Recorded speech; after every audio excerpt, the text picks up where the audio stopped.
My name is Suhaimi. The presentation is being made by Dr. Juneng's student.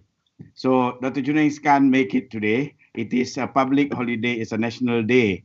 It's a national day in Malaysia. So I'm the one who is crazy enough to spend my time here.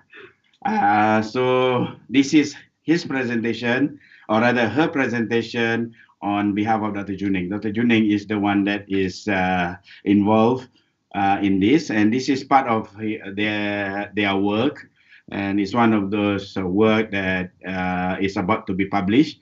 So I will try to do justice to read up so that you can better understand, and then maybe whatever the question you will have to post it back to Dr. Juneng. Okay, right. It is about the numerical simulation of the rainfall event that has devastated the part of the, how do you do it? Put it down.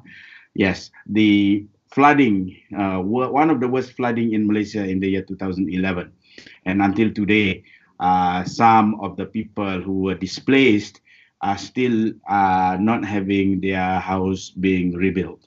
So it is quite a sad situation. So nonetheless, in that event, there were several studies being carried out for the disaster, the flood disaster, and one of them is this one. And the objective of this presentation or this part of the work is to simulate the extreme rainfall during that event using WRF, and to look at or to examine the sensitivity of that simulation to deep convective parameterization. This is not good for me. I do not know. Okay. Anyway, sorry, not 2011. It's 2014. There is a Malaysian being hit by the worst in decades of flooding. It lasted for quite some time, and northern east state of Kelantan was the worst affected, and evacuees is 140,000.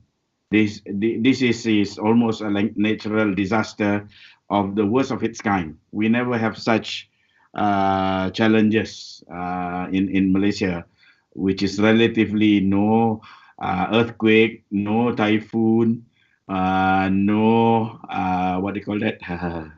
Volcanoes. So we are sitting, but still we. Sorry. You have smoke. You have smoke from the neighboring countries. That's a sensitive issue. Okay, and there were 14 deaths, and there were 4 missing persons. Okay, the synoptic condition is actually there's a strong cold surge, wind from 15 to 25, 25th of December, with northeasterly persistent deep penetration of the Pacific over Peninsula Malaysia. I think many simulation has been made along that line, and of course the numerical simulation was conducted to improve the understanding of the predictability of this event. The Malaysian government is taking it seriously for this, so that we can better prepare in the future. So these are the case description. The rainfall, if you notice there, hitting the northeast part, especially this part here on the bottom left, is really devastating from the northeast side. So it's really terrible, and the rainfall rate and so on is actually worse at the 17th of December 2014. And then the data and methods, he was using WRF version 3.7.1 with the, what you call all the parameters, initial boundary data, having 3 nested domains. First as wide as 36 kilometers, followed by 12 kilometers, and then finally the 4 kilometers. So these are the things that they did into that region, and especially the red region within the square of the white square. Right. These are the data and method. WRF single moment 3-class scheme for microphysics, RRTM scheme, and DUDIA scheme for atmospheric radiation, 5-layer thermal diffusion for land surface, and Yonsei University scheme for planetary boundary layer. Different combination of the cloud cumulus parameterization were used at different domain, and the simulation result were examined. So the experiment with different initialization process and lateral boundary were also carried out.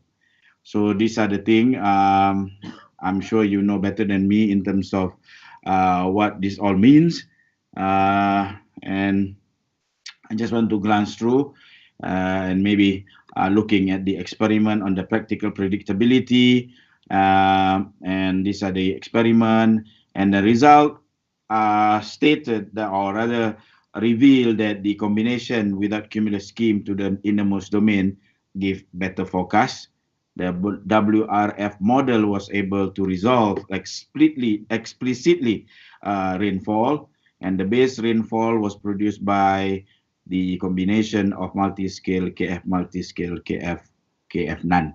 So in terms of the intensity and the localization of the cloud cluster, this combination of, as being said, give the closest match to the TRMM satellite observation, as shown in figure 8A.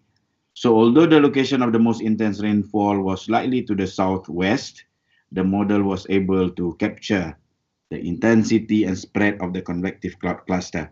So again, underlying the fact that WRF model is able to simulate the heavy rainfall event. So these are the result, figure 7. So if you notice there, so I could only make out this big plot there, and I would assume that these are the heaviest one. So Kelantan is actually, Kelantan is actually just there, exactly. You know, this is Thailand. Is that there's a border of Thailand, and Kelantan is just there. So this is the worst hit. And okay, looking at it more closer, if you notice, that is Kelantan. I think this is Terengganu and this is Kelantan. So this region here is really the most hard hit.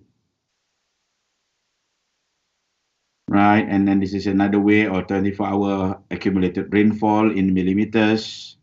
And then as a conclusion, the high-resolution WRF model used in his study captures considerably well some of the features of the heavy rainfall event on the 17th of December in 2014.